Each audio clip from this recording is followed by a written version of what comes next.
Datallistas, una cordial bienvenida a Simplificando Datos. Gracias por acompañarme en este nuevo video. Hoy hablaremos de un tema muy recurrente, los lazos for.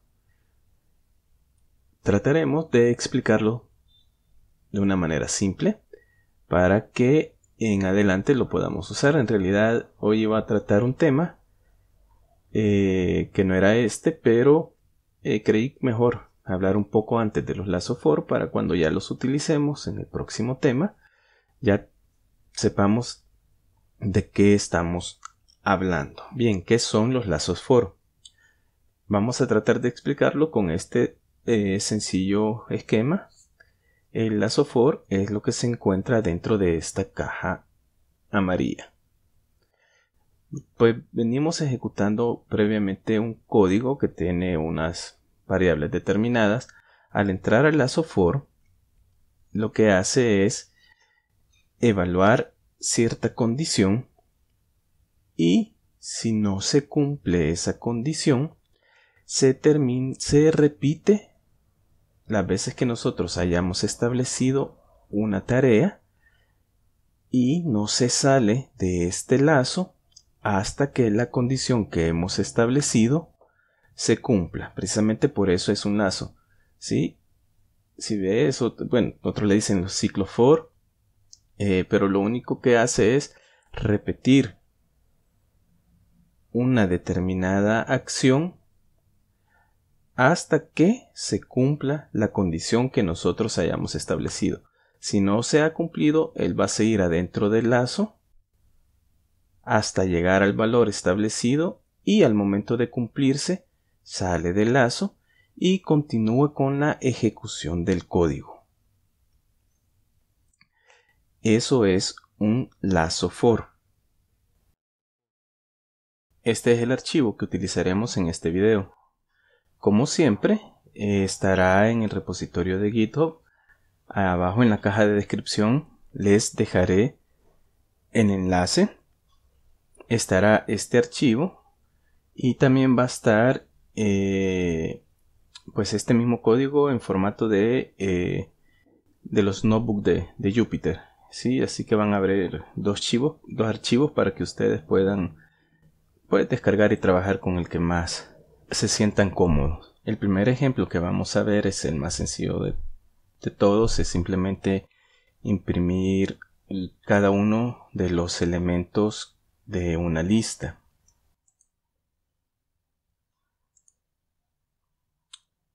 Si ven, únicamente lo que hace es esta lista que al final es de 0 a 4. Va imprimiendo y es 0, y es 1, y es 2, etcétera, hasta llegar a 4. Si se recuerdan de la imagen anterior, tiene que haber una condición y una tarea para el ciclo for. ¿Cuál es la condición? La condición para que se permanezca dentro del ciclo o lazo es que la variable i tome valores que están adentro de la lista, es decir, de 0 a 4. Cuando se sale de ese rango, deja de ejecutar la tarea. ¿Y cuál es la tarea? La tarea es simplemente mostrar ese texto, ¿verdad? Y es valor de la variable i. Entonces, este es un uso muy sencillo. Simplemente es ir repitiendo iterativamente una tarea. El segundo ejemplo es ya un poquito más complicado. Vamos a ir operando con los valores de una lista. La idea es obtener la suma de los cuadrados de los elementos de la lista. Lo vamos a ver de dos formas. La primera, la forma tradicional. Y lo que hacemos en este lazo for es darle primero un valor a la variable i, que en este caso va a ser la posición de cada uno de los elementos de nuestra lista. Un recordatorio: en Python las posiciones de las listas comienzan en 0, es decir, el elemento de la posición 0 de X es 1. Eso lo podríamos ver acá si ponemos X y le ponemos el 0. ¿Sí? El elemento que está en la posición 0 es 1. El elemento de la lista de X que está en la posición 2 es 5. 0, 1, 2. 5. Entonces sí, es la variable que va a ir representando la posición de los elementos de esta lista. En suma cuadrado, ¿qué es lo que vamos a ir guardando? Es el valor anterior de suma cuadrado más el elemento actual al cuadrado. Y así va a ir iterativamente hasta llegar al final de la lista. Y nos va a ir mostrando el resultado. ¿Sí? Entonces si ven acá, primero la posición 0. Para la posición 0 todavía suma cuadrados tiene el valor de 0. ¿Cuál es el elemento en la posición 0? Es 1. 1 al cuadrado, 1 más 0, 1 es lo que nos muestra acá. Muy bien, ahora suma cuadrados tiene valor de 1. ¿Cuál es el siguiente elemento? 3. 3 al cuadrado, 9, más 1, que valía anteriormente esta variable, es igual a 10. Y así sucesivamente hasta llegar a 9. Entonces el valor es 165. Entonces ya ahora el último valor que queda en la variable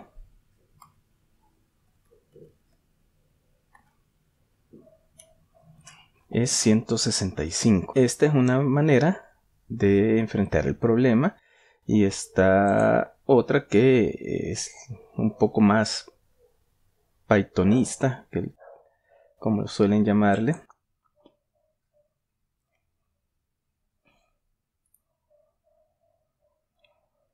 Al final es la misma operación, solo que de una forma más breve. Igual definimos las dos variables. Y acá, en lugar de crear una variable que indique la posición del elemento de la lista como era y, lo que vamos a hacer es obtener directamente el valor del elemento de la lista. X es la lista y Y es el valor del elemento de la lista. Entonces lo que va haciendo es para cada uno de los elementos de la lista hacer la misma operación. ¿Sí? ¿Por qué es una forma más pythonista? Porque en la anterior, si ven, jugábamos primero con encontrar la posición que correspondía del elemento, luego ver cuál es el elemento que se encontraba en esa posición, y hasta por último hacíamos la operación. Aquí directamente nos vamos al elemento y posteriormente hacemos la operación. Si ven, tenemos el mismo resultado. Ahora ese mismo ejemplo, solo que en la forma propiamente pythonista, que se ocupa el término este de least compensation. Perdón por mi inglés tan pulido. Al final es una forma mucho más concisa, es decir, mucho más breve, y que facilita la lectura del código. Es decir, que facilita la comprensión del código, facilita seguir el código de una manera más clara. El mismo ejemplo. Ok, primero siempre defino mi lista que voy a utilizar, y acá directamente en suma cuadrados vamos a guardar el resultado. Si ven, es bastante diferente la estructura de cómo se muestra, pero aquí está el for, o sea, al final sigue siendo un lazo. Entonces, ¿qué hacemos? Directamente decimos, bueno, a mí me interesa obtener el valor cuadrado de la variable. ¿Y cuál es la variable? La variable y. Ok, ¿dónde voy a encontrar y? En la lista X. Entonces, de igual forma, lo que va a ir haciendo es entrando en la lista X, pasando por cada uno de sus elementos y obteniendo el valor de y al cuadrado. Y al final lo que estoy haciendo es obteniendo la suma total. Si yo únicamente hiciera esto, este es el valor. Aquí están cada uno de los elementos elevado al cuadrado. Y la función sum lo único que hace es pues sumar. Entonces aquí tengo ese valor y pues únicamente lo almaceno en la variable. Si ven, es lo mismo, solo que esto pues es mucho más fácil de leer, mucho más fácil de entender y directamente obtengo el resultado que deseo. Bueno, aquí en este enlace ustedes pueden ir y hay un poco más de ejemplo y de explicación de qué se trata estas list comprehension. Igual si creen que les puedo ayudar o necesitan más información, me lo dicen en los comentarios y con todo gusto puedo buscar más recursos y compartirlos con ustedes.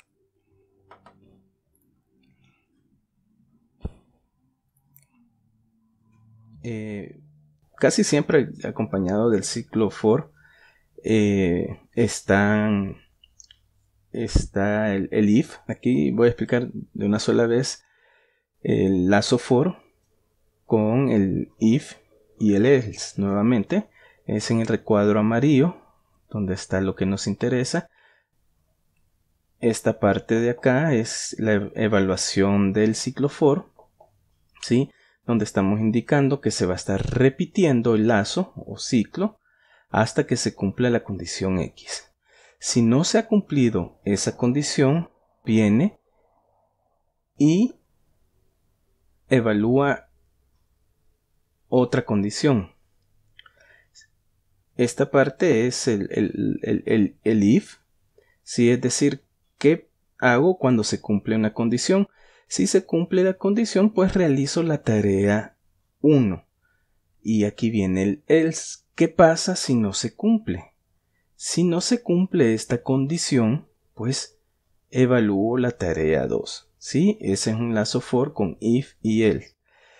No ejecuta directamente una tarea, sino que realiza una evaluación posterior y dependiendo de esa evaluación decide si ejecuta la tarea 1 o si no se cumple esa condición ejecuta la tarea 2 y así va a estar hasta que se cumpla la condición del ciclo for.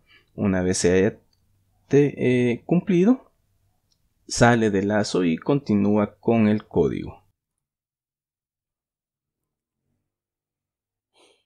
Vamos a ver un ejemplo primero solo utilizando if. Entonces para esta lista, ¿sí? Lo que vamos a hacer es vamos a agregar en esta otra lista, ¿sí? Únicamente aquellos números para los cuales x es mayor que 4. Entonces lo que hago es para i en x, es decir, para cada uno de los elementos que se encuentran en x, hago la evaluación de i mayor que 4. Es decir, si i es mayor que 4, ¿qué va a hacer? Agrego a lista, que en principio está vacío, el valor de i. Entonces acá en esta lista solo van a aparecer elementos mayores que 4. Si ven 8, 12, 10, 15, 20, 5. ¿Sí? Acá está 4. Como no le puse mayor o igual, no lo incluyó. Entonces este es el ejemplo y creo que se ve cada uno de los pasos que realizó. Y nuevamente está la forma pythonista de hacerlo.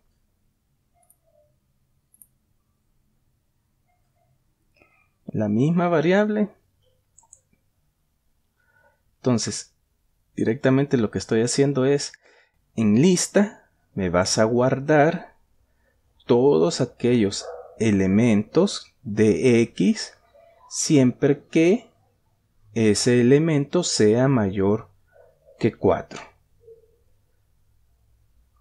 Y acá simplemente muestro lo que contiene lista 8, 12, 10, lo mismo de acá. Pero si ven, acá utilicé 1, 2, 3, 4 líneas. Acá es en una sola línea, una forma más breve, más concisa y de fácil lectura. Ahora sí, un ejemplo utilizando además de if, también else. Primero, nuevamente la forma tradicional.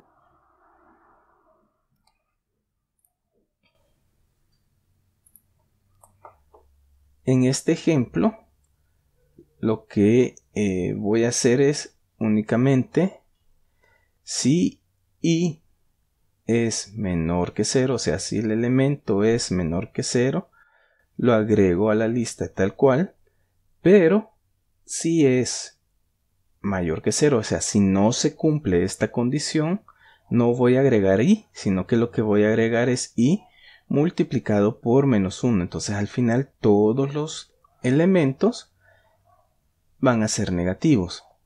Entonces fíjense, para i en x, para cada uno de los elementos de la lista, si el elemento es menor que 0, lo agrega en la lista. Si no, multiplícalo por menos 1 y agrégalo en la lista. Acá abajo está el resultado. Como pueden ver, todos los elementos son negativos. Lazo for,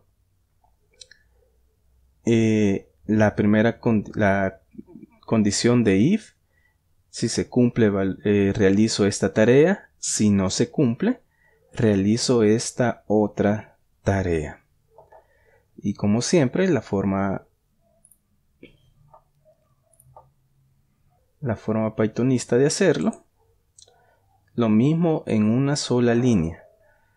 En esta lista me vas a guardar los valores de i siempre que se cumpla que i es menor que 0.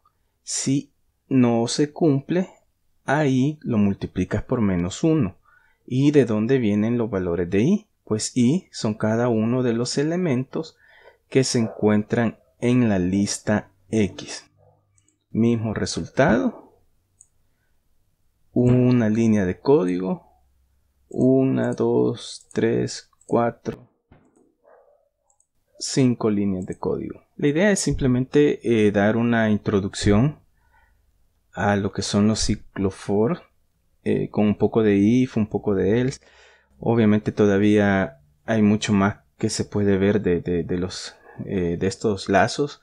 If, else, nos faltaron otros puntos de ver ahí, pero como les digo, solamente es una pequeña introducción. Y pues por último, un poco de spam. No olvides suscribirte y compartir el video. Gracias por su tiempo. Nuevamente, si algo no lo expliqué bien, sé que todavía me cuesta y me trabo un poco por ahí, se me complica.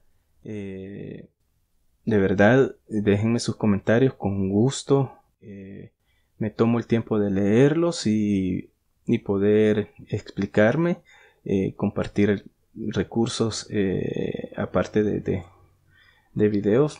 Estoy a la orden. Les agradezco su valioso tiempo. Será todo un gusto compartir en las redes sociales. En Twitter como @simples_datos, Instagram como @simplificando_datos, el repositorio de GitHub Simplificando Datos. Y recuerden, dataístas, los datos no mienten.